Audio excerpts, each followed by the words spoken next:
बहुत पुराने समय की बात है, जब मुगलों ने भारत पर आक्रमण किया।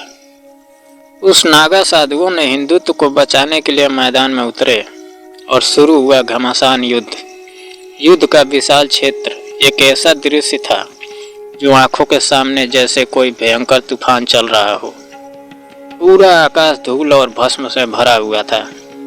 सूरज की किरणें धूल के आवरण में छिपी हुई थी और हर दिशा से युद्ध के भयानक शब्द सुनाई दे रहे थे। कहीं तलवारों की टंकार, कहीं ढालों का टकराना और सबसे ऊपर नागा साधुओं का वह दहाड़ता हुआ जयकारा, हर हर महादेव, जो वाकई में इस युद्ध भूमि को गूंज उठा रहा था।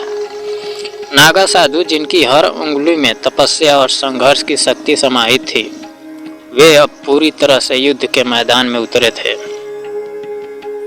उनका शरीर भस्म से सना हुआ था, माथे पर त्रिशूल के चिन्ह थे और आंखों में एक ऐसा आक्रोश था कि जैसे वे मुगलों के लिए न केवल अपनी बल्कि हिंदू धर्म की रक्षा करने आए हों। मुगल सेना, जो पहले अपनी संख्या बल और भारी हथियारों के घमंड में थी, अब नागा साधुओं की जाबाजी को देखकर पूरी तरह से हिल चुकी थी। मुगलों के सैनिकों के दिल में भय और पैनिक छा गया था। साधुओं के त्रिशूलों का सामना करना मुगलों के लिए अब असंभव सा हो गया था। नागा साधुओं की प्रत्येक मुद्रा में युद्ध की कला, शक्ति और धर्म की रक्षा का संकल्प छिपा हुआ था। वे दहाड़ते हुए हर हर महादेव का जयकारा लगाते हुए आगे बढ़ रहे थे,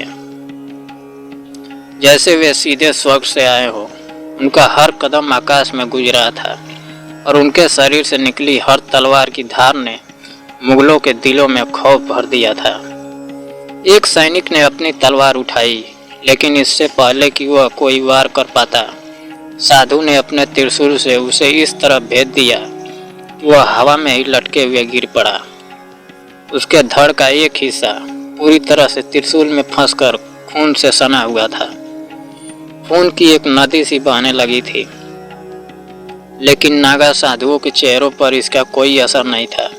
उनका लक्ष्य केवल धर्म की रक्षा और मुगलों को हराना था। इन साधुओं में से एक नायक साधु, जिनका नाम महाकाल था, अपनी अद्भुत वीरता के लिए प्रसिद्ध था।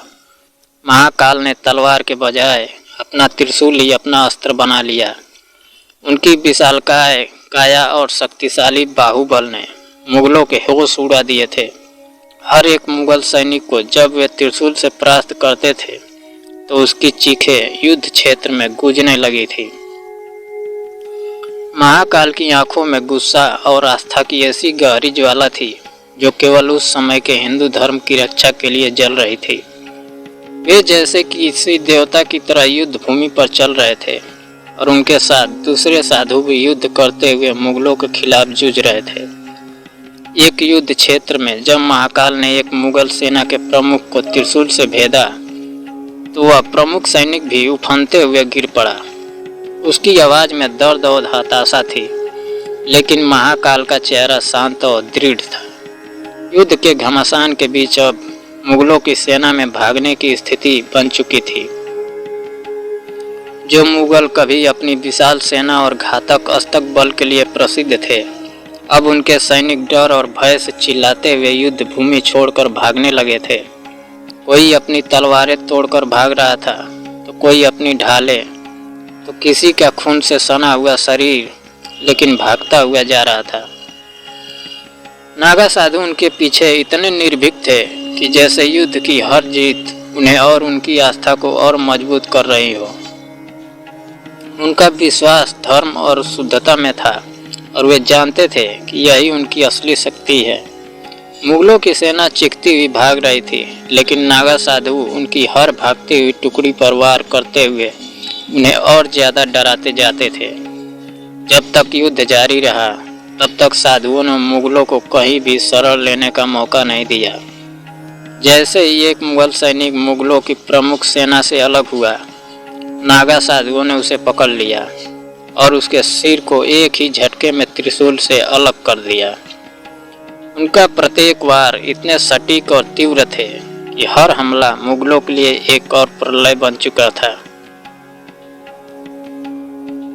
एक और दृश्य था जब एक मुगल अधिकारी जो बहुत ही ज्यादा ताकतवर था, उसने नागा साधु की ओर बढ़ते हुए हमला करने का प्रयास किया, लेकिन साधु ने उसे इतनी ताकत से अपनी भस्म कोरे हाथों से रोका कि वह सैनिक अपनी पूरी ताकत के बावजूद असफल हो गया और पीछे भागने लगा। साधु की यह शक्ति और उनका साहस मुगलों के लिए सबसे बड़ा संकट बन चुका था।